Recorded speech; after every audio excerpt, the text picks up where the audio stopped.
All right, guys, what's going on? Just want to take some time to kind of talk to you guys from the heart for a minute.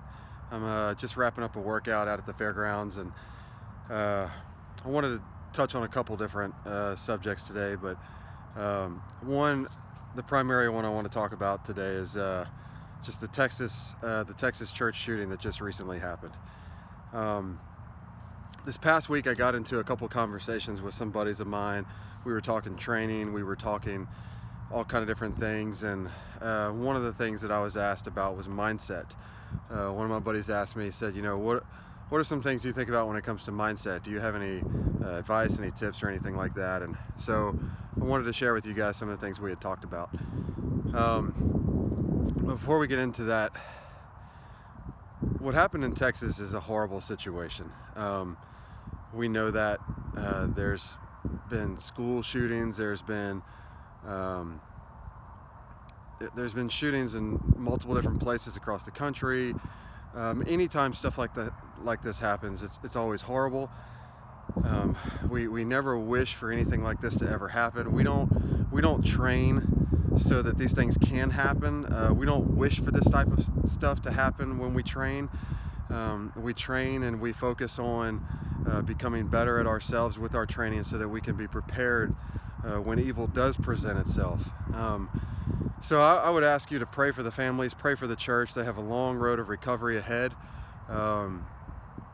There's many people in there that were affected, that are going to be affected psychologically. There's going to be a lot of things that they walk through on a tremendous level, but just continue to pray for the families, continue to pray for the church, that God would heal, that He would bring peace, and ultimately that the people would be able to move forward and be able to grow and just be healthy with one another. So that's what I'm asking you guys to do. So when it comes to mindset, there's several things I wanted to talk about real quick. I'm going to try to keep the video pretty precise, but when you go back and you watch the actual video, if you haven't, you should. You should see some of the things that happened in there and what took place. But a lot of my first responder buddies will appreciate this. They'll understand what I'm saying, but more importantly than anything, when it comes to mindset, there's one primary key that sets everything apart from anything else that you can do. And the primary thing when it comes to mindset is preparation. Training, preparation. So you've probably heard before the word first responder, but why don't they call them first reactors? If you look at somebody, whether they're an EMS, whether they're a firefighter, whether they're in law enforcement, whether they're a nurse, doctors, they call them first responders, primarily EMS and firefighters and police officers, but people that are in high stress situations, that high stress careers, they call a lot of those guys first responders. They don't call them first reactors. And what's the difference between a reactor and a responder? Someone who responds onto a scene that's got horrible things happening, there's carnage, there's death, there's accident, there's someone suffering. They call them first responder because they're trained and they're prepared to deal with the chaos that's going on in that particular moment. They're not reacting emotionally, they're not out of control, their mind is not going all over the place, their emotions are not running wild. They're responding to the situation based upon the training that they have had to deal with those circumstances. Consistently and efficiently respond over and over and over again. If you go back and you watch a lot of these videos across YouTube, across the internet of horrible things happening, you can see a mixture of people. You can see people that go to the circumstance and they're controlled, their emotions are in check, they're able to respond to the situation and bring clarity to it. They're able to bring answers to the problem. They're able to at least get the problem under control to a certain extent, if not completely altogether. But people that react, you see them screaming, they're emotional, they're all over the place, they're often causing more harm in the situation because of what's happening there. Now somebody else has to deal with them. They have to try to control them and the situation that's taking place. And the second thing is, a lot of times those people can also hurt themselves. They're involved with something that they've never experienced before. They have not trained for it. Their mind is not mentally ready to deal with that kind of stress or that kind of chaos. And so all of these emotional responses, these chemical reactions happening in their body, the fight or flight syndrome that's there takes over, and they become a ball of chaos. One of the examples I use a lot in our classes, whether it's the concealed carry course or whether it's my handgun 1 course or just any training that I do with people, I always bring up the example of an NFL quarterback. You don't have to teach an NFL quarterback how to do their steps at that level.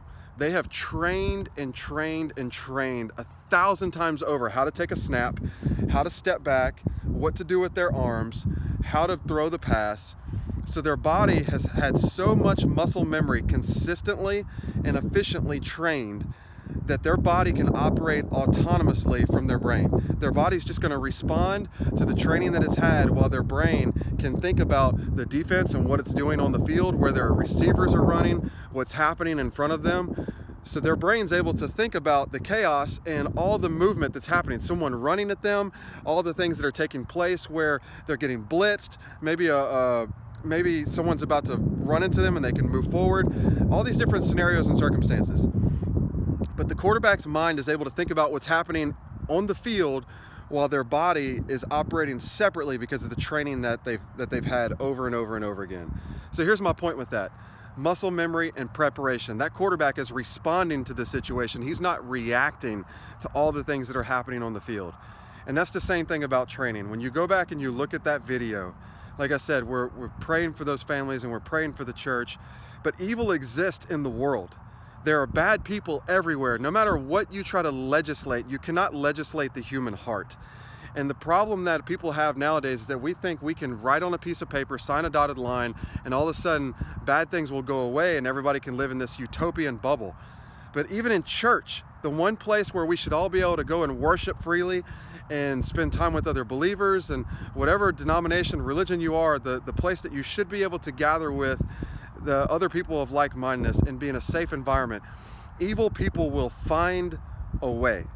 But the difference is, in this situation, what could have been 10 times worse, someone that was trained, a good individual, a God-fearing individual, someone, even if they don't believe in God, someone that just had the mindset to take care of other people, to take care of themselves and do the right thing, that had the training and had the preparation. He was a responder to the situation. He didn't react.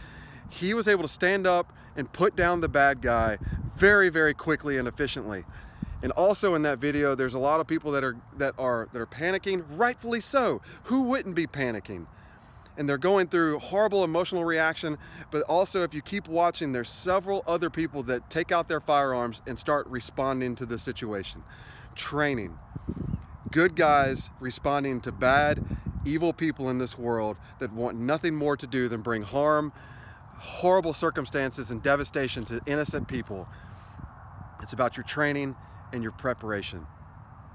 So that's my perspective on mindset. You want a good mindset. You want to be able to have the right mind to be able to deal with conflict, with chaos and circumstances, preparation and training. The more you do it, the more muscle memory you build, the more you're able to respond to the circumstance efficiently, effectively, and bring the right answers and solutions to the problems that are in front of you, and be able to bring people calm and peace in those circumstances versus reacting to the situation. So if you guys have any questions, any concerns, anything you want to ask me, talk about, I'd be glad to help you guys out. But that's my 2 cents for today.